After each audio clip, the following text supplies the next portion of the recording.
Sir, I declare my interest as Managing Director and Senior Partner of a global management consulting firm. We are living in a time of geopolitical turmoil.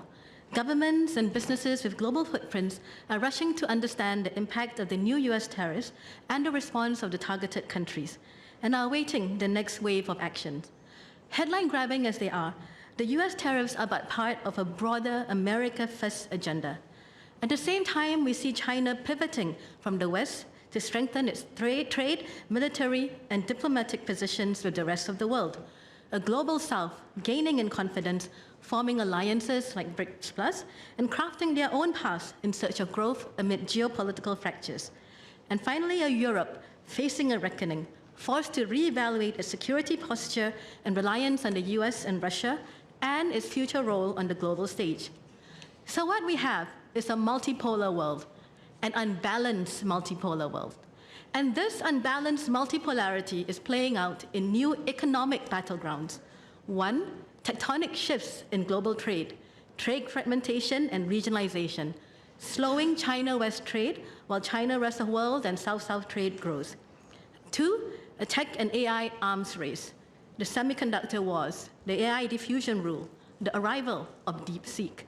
And three, economic nationalism, rising subsidies, tariff wars, and trade barriers, a shift away from the WTO-led global trade governance. We are also grappling with shocks from evolving conflicts, increasingly frequent and increasingly devastating impacts of climate change, and polarized populations. As a small, open, trade-dependent economy, we have been committed to a rules-based trading system and a neutral and pragmatic principles-based foreign policy. And this instability, this increasing tendency of great powers to break rules, norms, and long-standing alliances is disquieting. What's at stake isn't just whether we can grow the economy 1% or 3% this year or next year. It's whether we can sustain our hard-earned position in this world, a global trading and business hub, a financial powerhouse, a tech and innovation hub, a shining little red dot on the global economic and geopolitical stage. Sir, we are in a good place. 4 years after COVID-19, our economy grew 4.4%. Real incomes are up 3.4%. Corporate profits are up. Inflation, under control. Income inequality, lowest since records began in 2000. But we don't measure success by these numbers alone. We measure success based on the success of our people, on the degree to which our people are fulfilling their potential, on our ability to provide not just jobs, better opportunities, better lives for all Singaporeans, including seniors, ex-offenders, persons with disabilities or special needs, and their caregivers. And this is why our new social compact matters. The budget advances Forward SG, with short-term measures to help all Singaporeans and investments for the future, to keep our economy growing and our people thriving. Yet, I believe a deeper treatment of the shifting landscape and what it means for Singapore is helpful. Singaporeans deserve a fuller understanding of what's going on, the potential impact on Singapore, and what other countries are doing, and what we might do in response to plan their own lives. Now, some may say this is fear-mongering. Some say that in spite of geopolitical headwinds, Singapore's value proposition won't suddenly become unattractive. Some say we needn't worry since we have a trade deficit with the US, and some say Singapore might even benefit, for example, from China +1. Now, here's a rhetorical question. Did you ever imagine a day when the US would vote with Russia on a UN resolution backed by Europe? As former British Prime Minister Lord Palmerston once said, nations have no permanent friends or allies, they only have permanent interests. The fact is, these trends are changing fast and the outlook is uncertain. Uncertainty does not in itself suggest pessimism. Within each of these trends, there are challenges but also opportunities for Singapore. What uncertainty does do is compel us to reframe our strategies and build a new vision for the future. We must articulate how we will thrive in this shifting landscape. And I say, we must build a future founded on resilience. Our financial strength, far-sighted leadership, good governance, and stability under successive generations of PAP governments have helped us weather and emerge stronger out of many storms. From the struggles of the early years of independence to COVID-19, we must protect and not squander these. At the same time, there are facets of resilience that we need to develop or strengthen further as we confront a future of heightened uncertainty. 3 I will focus on in my speech are supply chain resilience, climate resilience, and above all, a resilient people. But what is resilience? Resilience is not just about being strong and stoic. Resilience is about our ability and willingness to adapt, to innovate, to overcome, to turn adversity into advantage, recognizing that our greatest strength is our unity, holding dear our foundational values of openness, multiculturalism, and self-determination. So first, supply chain resilience. COVID-19 and the Russia-Ukraine and Middle East conflict laid bare the impact of supply chain disruptions and the importance of resilient supply chains. This importance has only been accentuated. Trade disputes, sanctions, unexpected crises and conflicts can ripple through economies. The impact of the February 1 US tariffs on China, Mexico, and Canada is estimated to increase tariff costs by a whopping $250 billion, materially impacting company profits. The February steel and aluminum tariffs suggest all countries will be affected in time, with impact dependent on trade balances and country concentration. Industrial goods, energy, electronics, and data centers are the sectors expected to be most exposed. Geopolitics isn't the only thing affecting global supply chains. Climate change, digitization, and AI, talent shortages are also reshaping supply chain. Now, all this affects Singapore on 3 levels. 1, our own needs. 2, as a global FDI and business hubs. And 3, as a logistics and trading hub. It could have a profound impact on costs, supply and price volatility, and inflation, on FDI and jobs, especially in key sectors like manufacturing and the digital economy, and on trade, our lifeblood. Take volatility. If the price of steel is very volatile, what happens to SMEs and their Singaporean workers in industries like construction that have traditionally kept very little wiggle room in their contracts? Or if tariffs, export controls, or data sovereignty requirements are placed on data centers and AI infrastructure, what happens to our digital and AI hub ambitions? For countries and companies, the strong and stoic approaches to building supply chain resilience are stockpiling and onshoring or reshoring. But these can be expensive. And as geopolitical headwinds grow stronger, companies must diversify sources, rethink their logistics and supply chain strategies, refine their go-to-market, invest in new partnerships, and try and shape policy and negotiation. To help them reconfigure their supply chains, companies will need a deeper level of insight into their supply chain. For example, insight into the landed cost of components that go into the products they buy. That will help them figure out optimal sourcing strategies for each component and not just the finished product. They can also break up their manufacturing processes and move different processes to different sites to improve trade compliance and reduce costs. So government can help to open new markets and new supply with new trade deals and to negotiate tariff implementation, whether it's reshaping, delaying, exemptions, or other exchanges. Government can also champion new partnerships and contracting models, focusing on collaboration. An ecosystem approach will benefit many sectors. As supply chains around us reconfigure, Singapore can play a role. Now, I think whether China +1 will directly benefit Singapore is arguable.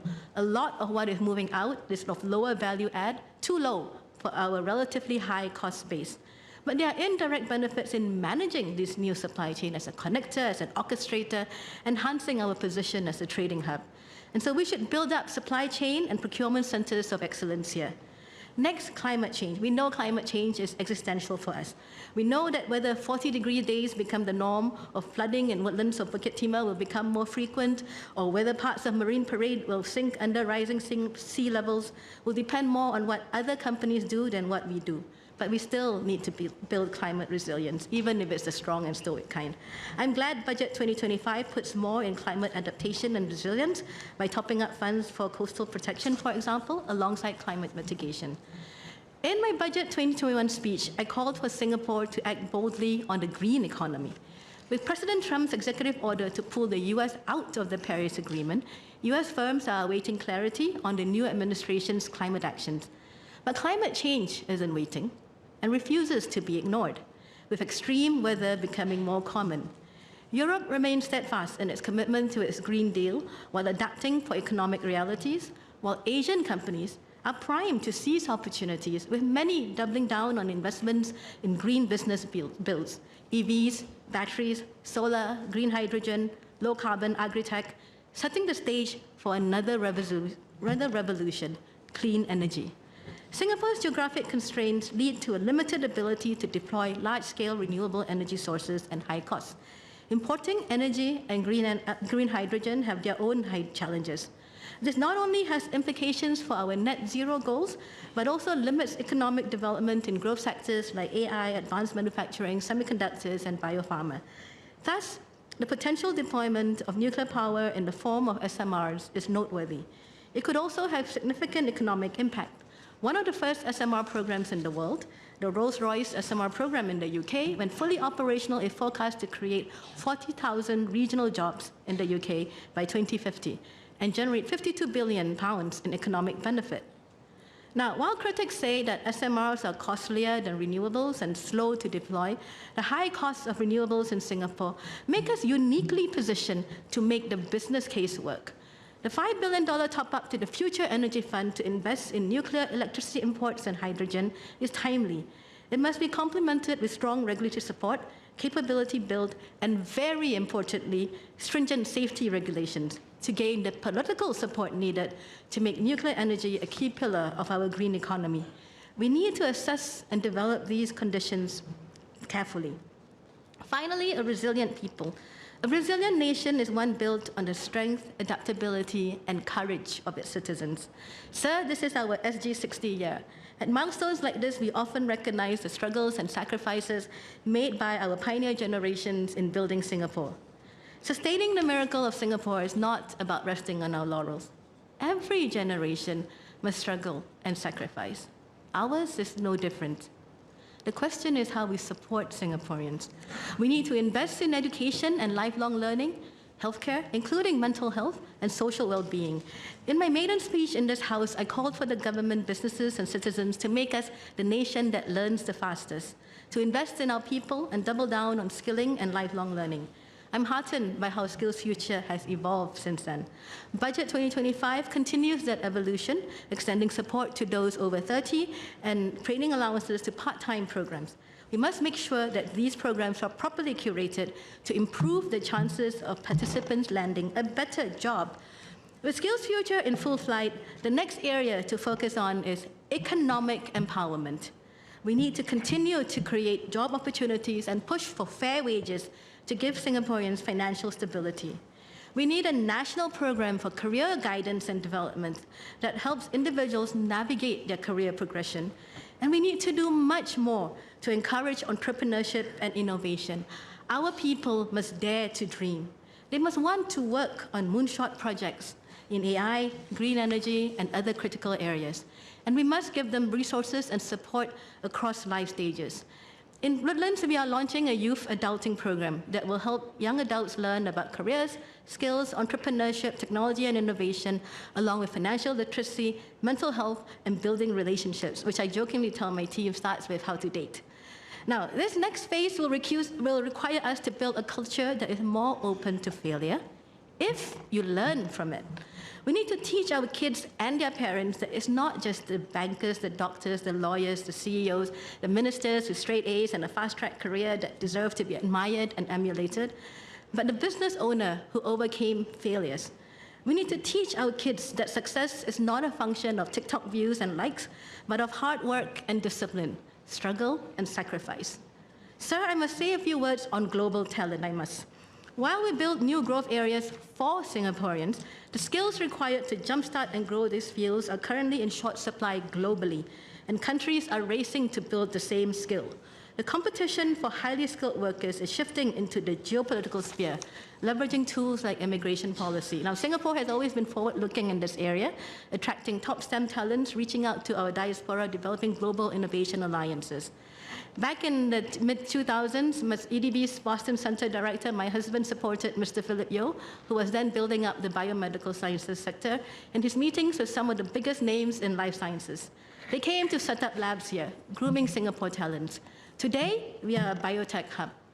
Now, we need highly skilled talents in AI, quantum, green energy, nuclear fusion, and people with experience commercializing and scaling these innovations in these areas. We should look at what more we can do to win the geopolitical competition for talent, such as better headhunting with network analysis, allocating global talent funds, tapping on remote talent, and building global talent ecosystems. A credible strategy to attract the best and brightest globally requires strong political support. And that starts with improving the conditions for all citizens to thrive. In tandem with skilling and job creation, we have done a lot to strengthen our social safety nets, make Singapore more family-friendly, and promote physical and mental well-being. In my Budget 2023 speech, I advocated for more support for Singaporeans who had lost their jobs, ex-offenders, and those struggling with debt after seeing some of my Woodlands residents in these situations. Each of these groups is now receiving more support and will receive more support under Budget 2025. I will continue to push for vulnerable groups and for policy implementation to go at pace, not get overtaken by cost increases or other events that reduce the real value of the support. In COS, I will speak on the need to ensure that policies land in a human-centered way on the ground, with those at the front line empowered to deliver support consistent with the policy intent and to make the calls for deviations for deserving cases. On families, I have spoken for more paternity leave, flexible work arrangements, and childcare leave for those with more children. The large family scheme and lower childcare fee caps will help many families in Woodlands. In COS, I will ask for more help for parents to cope with raising children so they can enjoy the experience for the blessing that it is. And let us give more support to those who are trying so hard to have children.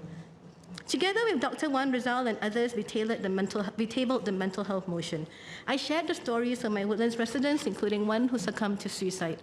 Many reached out to me after that. I'm grateful for their support and input. In COS, I will push for elevating mental health, closing the gaps between mental health and physical health support. So, undergirding all our strategies, we must continue to build a sense of togetherness and belonging and reinforce personal and collective responsibility. Just as self-determination is a foundational value for Singapore, self-determination must remain a core value for Singaporeans, who must in turn be empowered, supported when they face job losses, health crisis, personal setbacks. Collective responsibility breeds unity, which breeds collective responsibility, a virtuous cycle. Now, Belanja at Meal at Woodlands, which has been running for 5 years, giving hawker meals to 300+ beneficiaries, and Store at Woodlands, which has been running for 4 years, giving 400+ families groceries of their choice, is funded almost entirely by sponsors, schools, preschools, residents, and the general public, not by government funds, because they believe in our cause. Volunteers from all over Singapore, including Sengkang, help us run the store. I am reminded of the words of former Senior Minister, President Tharman here. No one has a monopoly over compassion. No one, no party, has a monopoly about trying our best, overcoming hurdles to help our residents. We all have to use our ingenuity, creativity, and networks to make it a collective responsibility in our communities. We are in this together. In this way, we make our people more resilient in a shifting geopolitical landscape. Will we be forced to pick a side? So a few discussions on geopolitics don't involve US-China tensions and the inevitable question, will we be forced to pick a side? We have maintained our neutrality, acting in our national interest, and we must continue to do so. But we must also recognize our geopolitical influence. Despite our size, Singapore is respected for pragmatic, principles-based strategic diplomacy, balancing relations between the US, China, and ASEAN. Perhaps Singapore now has a duty to step up, to be a bridge between China and the West, to reduce tensions and improve global cooperation and integration. We need Singaporean officials on global forums, and we need Singaporean talents to step up into leadership roles in companies that operate in the geopolitical arena, as their understanding of China and the US uniquely positions them to add value. In closing, Ms. Jaafar, you might want to round up. Closing, yeah. So the years ahead could be stormy, where extreme weather patterns, disease outbreaks, protracted conflicts, and great power competition converge to induce global disruptions of increased frequency and magnitude. We must view every disruption as an opportunity to strengthen our supply chain, to protect our planet, to empower our people, and to increase our international influence. Together, as one united people, let us commit to building a resilient future, a resilient Singapore. Thank you.